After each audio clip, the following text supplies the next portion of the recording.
Il y en a un qui aurait bien voulu que tout s'arrête plus vite sur ce Grand Prix, mais qui devra quand même remonter dans la voiture à Abu Dhabi, c'est Lewis Hamilton, complètement en dehors du coup. Je crois pas une seule seconde qu'il ait la même voiture que George Russell ou même les bons réglages tout court sur la voiture. La crevaison, le drive-thru, la volonté d'abandonner pour finalement terminer quand même parce que on n'abandonne pas. Le calvaire.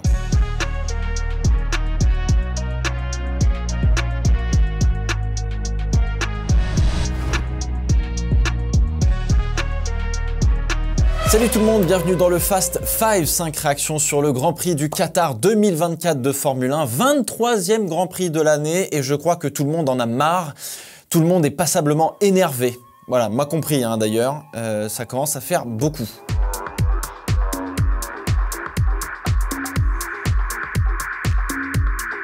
On va commencer avec quand même du gros positif parce que je vous en parlais dans la vidéo sur Audi que vous avez beaucoup kiffé d'ailleurs, donc merci beaucoup évidemment.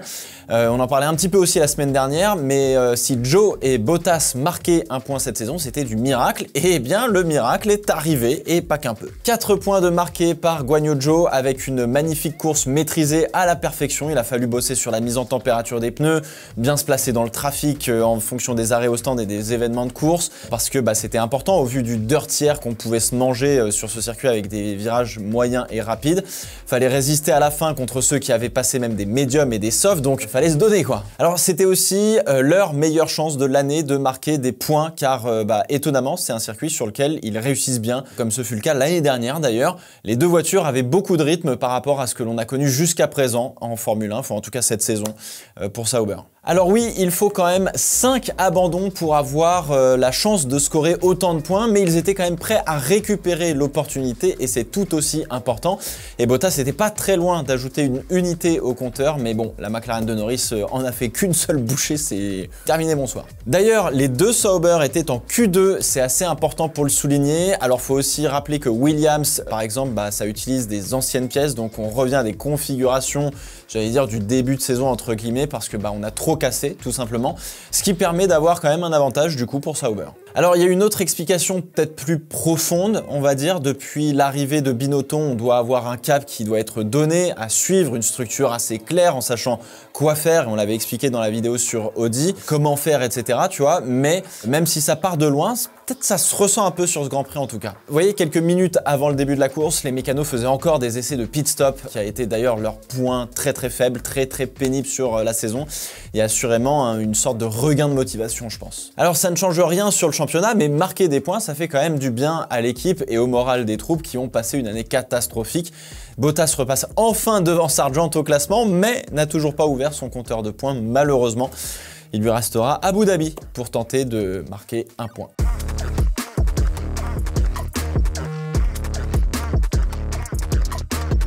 On continue et on aborde un premier cas d'énervement et ça concerne Max Verstappen et George Russell. Et s'il y a bien une chose qu'on ne peut pas retirer à Verstappen, qu'on l'aime ou qu'on l'aime pas, il dit toujours, ou en tout cas souvent, ce qu'il pense, sauf quand il risque de prendre une amende pour le coup, pour langage fleuri par exemple.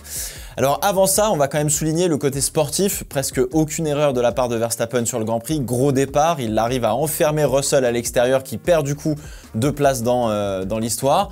3 relances de course dont une légèrement loupée entre guillemets où il se retrouve menacé par Norris au premier virage, mais il défend bien, l'exécution est quasi parfaite pour l'équipe, il n'y a rien à dire. Côté George Russell, c'était l'inverse, ça loupe un arrêt au stand, les pneus n'arrivent pas à se mettre en route pour les hards, etc. donc c'était compliqué. 63e victoire, ironiquement le numéro du pilote qui a hérité de la pole position en négociant chez les commissaires sportifs la veille. Et oui, la Formule 1 c'est 50% la piste, 50% la politique et à ce jeu-là, George Russell, il en manque pas une. Le match se produit donc en Q3, Verstappen et Russell préparent leur tour à des rythmes différents. Russell revient fort car il doit respecter un delta sur le tour obligatoire imposé par la FIA pour ne pas rouler trop lentement et donc prendre une pénalité. Et Verstappen devant lui était en train de refroidir les pneus, donc de rouler plus doucement. Alors du coup ça a failli s'accrocher sur une mésentente à plutôt haute vitesse dans le secteur 3 et le triple droit là où on passe très fort. Résultat, une place de pénalité pour Verstappen et 1 point sur la licence, c'est ridicule. Depuis 2 ans, c'est la première fois qu'un pilote prend une telle sanction, qui plus est en sachant que les pilotes n'étaient pas sur un tour rapide. Voilà, normalement ça c'est une réprimande, rien de plus. Là voilà. c'est n'importe quoi. Verstappen était encore amer hier après la course et a simplement dit qu'il n'avait jamais vu quelqu'un pousser autant pour donner une pénalité à un autre pilote. Et Verstappen, c'est pas sa première fois dans cette salle pour le coup, donc il en a vu passer justement des pilotes avec qui il a eu des problèmes. Verstappen a raison sur une chose. On voit Russell comme une sorte de bon gendre idéal, alors qu'il est bien pire que ce que l'on pourrait penser, visiblement, et joue beaucoup des radios et de ce qu'il se passe en dehors de la piste pour le tourner à son avantage. Bon, ok, c'est une façon de voir le sport. En revanche, Verstappen joue aussi beaucoup sur les radios et n'est absolument pas étranger à ce genre de manœuvre politique entre guillemets. En témoigne la radio hier sur Lando Norris avec cette histoire de double drapeau jaune. Alors si on peut accepter de manière raisonnable quelques messages radio ou manœuvres un peu politiques sur des cas vraiment dangereux par exemple, je dis pas, oui, ok. Mais la tendance aujourd'hui en Formule 1, c'est avoir des pleureuses au moindre écart sur la piste, quoi. Et ça me fatigue, ça m'énerve. Faut toujours aller chialer chez les stewards, c'est chiant. Bref, en tout cas, hâte de voir une belle bataille au championnat entre Russell et Verstappen, parce que là, ça va saigner et ça va se mettre des grands coups de roue. Ça va être du grand cinéma, ça. Un jour, si ça arrive, ça pourrait être absolument fou.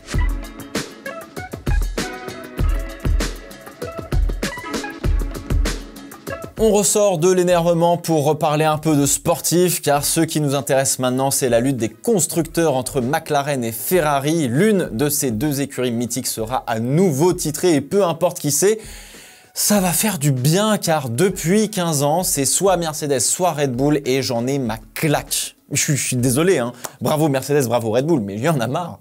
C'est tout, laissez les autres gagner, merde. Alors, on s'attendait à ce que McLaren domine le week-end. C'est un circuit clairement fait pour eux, qui demande beaucoup d'aéro avec les virages moyens et rapides qu'on a. Ça commençait plutôt bien puisqu'on a vu une claire domination du papaye. C'est presque papaye ça d'ailleurs. En sprint, c'est pas assez violent, mais t'as compris. Bref, ça marque des petits points en sprint, mais qui restent primordiaux pour le championnat. Puis en qualif, Verstappen a trouvé les bons réglages, tape la pole et même Russell fait un très gros tour.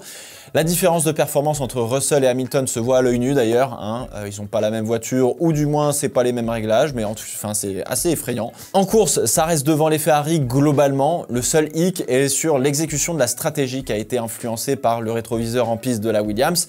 Et donc, eh bien, on a fait rentrer au stand Piastri 2 tours trop tôt avant la safety car, et Leclerc, lui, est rentré pendant la safety car et lui passe devant à ce jeu-là. Donc tout bénef pour les rouges. Dans l'histoire, on perd quand même une Ferrari puisque Sainz crève, mais on repère une McLaren aussi puisque Norris se prend un stop and go de 10 secondes. On va revenir dessus, ne vous inquiétez pas. Les Ferrari avaient quand même un gros rythme par rapport à ce à quoi ils s'attendaient avant le week-end et pensaient ne pas reprendre autant de points, je pense, à McLaren. Mais cette année, j'ai l'impression qu'on n'a jamais eu vraiment de confirmation de rythme qu'on attendait sur les Grands Prix. On a souvent été surpris et je crois que les écuries, les pilotes étaient tout autant surpris que nous en disant on sait pas pourquoi ça marche, mais ça marche. Ou alors, quand ça devrait marcher, ça marche pas et on sait pas pourquoi. Alors, pour Abu Dhabi, comment ça se passe? Ferrari doit marquer 22 points de plus que McLaren, ou 21, et gagner la course pour être champion. Globalement, il faut viser un doublé chez Ferrari et espérer que McLaren soit en difficulté pour ne pas marquer trop de points. Ça va être vraiment intéressant de voir comment ça va se décanter. Ça paraît mal engagé pour Red Bull, je crois. Je sais plus s'ils sont encore dans la course, mais ça paraît mal engagé en tout cas. Ça a joué vraiment entre Ferrari et McLaren. Sauf catastrophe absolue, ce qui peut arriver, hein.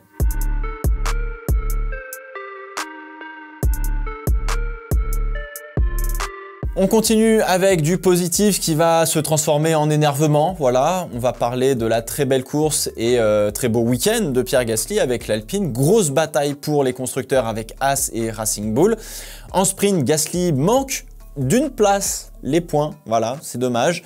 Et manque la Q3 pour d'ailleurs quelques millièmes, mais la performance de la voiture est là. Bon départ du Français qui arrive à s'accrocher à Kevin Magnussen, à passer entre les gouttes de tous les événements de course pour progresser et se retrouver à défendre sur Sainz en fin de course et arrive à garder sa P5. Franchement, c'est du gros job. Alors, c'est pas passé loin, mais Gasly arrivait à reprendre en fait de l'énergie dans tout le tour pour tout donner sur la ligne droite. Pendant tout le reste du tour, il n'y a aucune manière en fait de dépasser sur ce circuit, donc t'es à peu près tranquille, à moins que vraiment on se retrouve dans ton aspi de ouf, quoi. P5 et 10 points de marqué, la voiture va beaucoup mieux par rapport au début de saison, la performance est là depuis, je sais pas, 6-7 Grands Prix je pense, donc, et ça se voit hein, pour le coup. Il y a de la Q3 à balle de la part de Pierre Gasly, la voiture a progressé, Et pourtant, le moteur n'a pas bougé, cherchez l'erreur, mais bon, ça c'est un autre problème.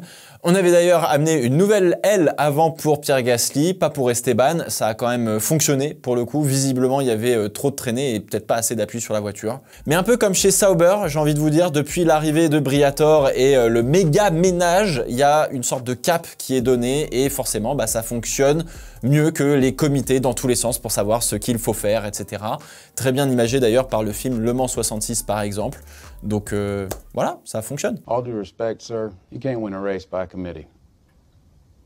You need one man in charge. Bon, arrive le cas Esteban Ocon. Quand une voiture fait P11 et l'autre P20 depuis quelques Grands Prix, est-ce qu'on a besoin de faire vraiment un dessin, sachant qu'on sait pertinemment que les deux pilotes se valent largement en termes de perfo pur, en termes de pilotage, etc. Il n'y a pas le même matériel, ça m'étonnerait même pas qu'il roule peut-être avec genre la spec de Bahreïn sur la voiture, la Cascata là. Quand on sait ce qu'a vécu Franck Montagny à l'époque de Renault avec Flavio Briatore, ça serait pas très surprenant en vrai. Et vu comment Ocon est sympa en interview, très certainement que le Flavio a dû lui mettre une belle pression, et quand c'est Flavio, c'est pas forcément juste de la pression en mode tu dois faire ça. Ça s'accompagne généralement toujours un peu d'actes, hein, évidemment. Alors le Oliver Hawks, bah, il est courant de rien, il débarque complet hein, depuis son pitfall, puisque bah, c'était quand même acté depuis hier que Esteban ne serait pas dans la voiture à Abu Dhabi. Bref, on le jette un petit peu comme un malpropre après 5 ans, 3 podiums et une victoire. Bon, pas mal hein. Alors deux réflexions par rapport à ça. Premièrement, j'associerai plus jamais Alpine avec n'importe quelle valeur qu'ils essaieront de nous faire passer. J'ai jamais été ambassadeur de leur marque, mais j'ai effectivement trop donné car beaucoup d'entre vous pensent le contraire. Voilà, et c'est une erreur de ma part que je ne referai pas en tout cas. Voilà, faut bien apprendre de ses erreurs comme on dit. J'ai effectivement vécu des expériences absolument incroyables avec eux, mais c'est grâce à 2-3 personnes vraiment compétentes et vraiment passionnées qui sont parties depuis et qui sont parties avant que ça ne dégénère d'ailleurs. C'est comme ça, voilà. Aujourd'hui, Alpine, j'éprouve plus que de l'indifférence maintenant, donc en fait, c'est bon. On tourne la page, fin de l'arc Alpine. La deuxième réflexion, c'est que malgré tout ça, je ne peux être que d'accord avec Briatore et Demeo sur les choix qu'ils ont fait depuis le premier tiers de saison, depuis qu'ils ont repris les choses en main. Le ménage est vraiment fait, il était nécessaire. Les choix financiers font sens, mais pour le moteur. Les choix sportifs aussi, prendre Paul Aron, pourquoi pas, oui, c'est un bon pilote. Malheureusement, là-dedans, ce sont les Français qui trinquent le plus, mais c'est dire le bordel qu'est par exemple le groupe Renault et qu'il ne peut pas être en Formule 1 s'il n'y a pas vraiment une personne forte à la barre, et cette personne forte, on l'a jamais eu, à part quand c'est Flavio Briatore. Voilà, rappelons-nous de cette saison 2024 et de la gestion d'Alpine. Le jour où la France voudra revenir en Formule 1, faudra être, tout aussi sans pitié et incisif pour parvenir à nos fins. C'est une belle leçon, il faudra juste agir.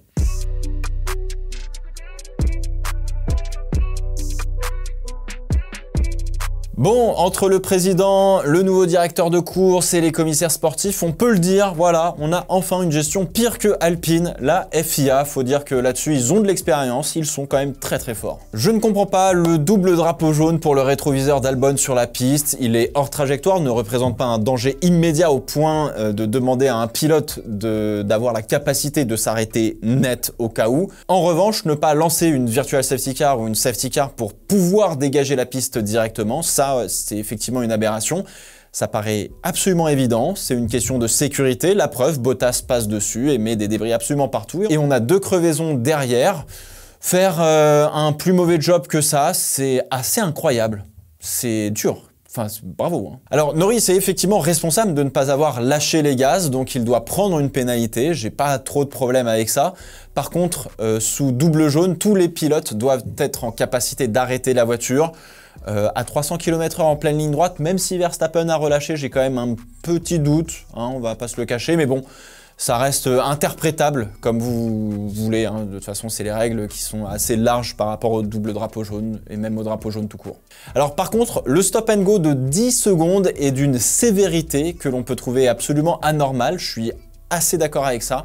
Mais pourtant, c'est le tarif et on a eu des précédents. Raikkonen en 2017 avait pris la même sanction en Belgique et en 2021, Mazepin et Latifi avaient aussi pris un stop and go de 10 secondes pour un non-respect d'un double drapeau jaune en Autriche. La sévérité de la sanction, au vu de la situation, n'est absolument pas proportionnelle. On ne parle pas d'une voiture qui est éclatée sur la trajectoire en mode Russell Australie 2024, ni ne justifie d'ailleurs un double drapeau jaune pour un débris hors trajectoire. Donc vraiment, le stop and go là, non. Enfin, je suis désolé, c'est de l'abus. Non.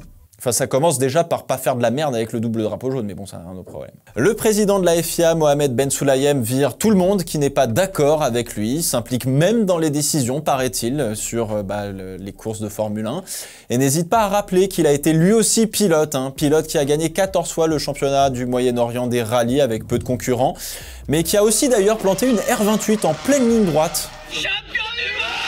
Alors il n'hésite pas non plus à sermonner les pilotes sur le fait qu'ils devraient plutôt s'occuper de piloter et laisser la FIA faire ce qui est bon pour elle, c'est-à-dire ne rendre des comptes absolument à personne, à part les membres de la FIA. Et encore, on ne parle pas des gaffes politiques graves dont il fait preuve, un président à la hauteur de ce que l'on perçoit en piste, de l'amateurisme et de l'égocentrisme. Voilà, il est vraiment temps que la saison se termine, moi j'en ai ma claque de sport en vrai. C'est inregardable, c'est fatigant. Allez, je vous lâche avec un petit bonus quand même. Abby Pulling est donc championne de F1 Academy devant Dorian Pain, je crois. On pensait que Dorian allait faire une meilleure saison que ça, mais bon, voilà, c'est comme ça.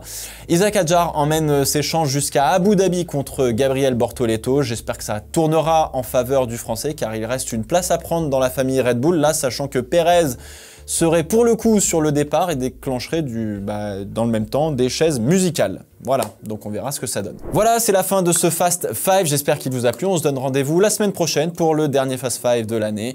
D'ici là, portez-vous bien. Ciao, ciao.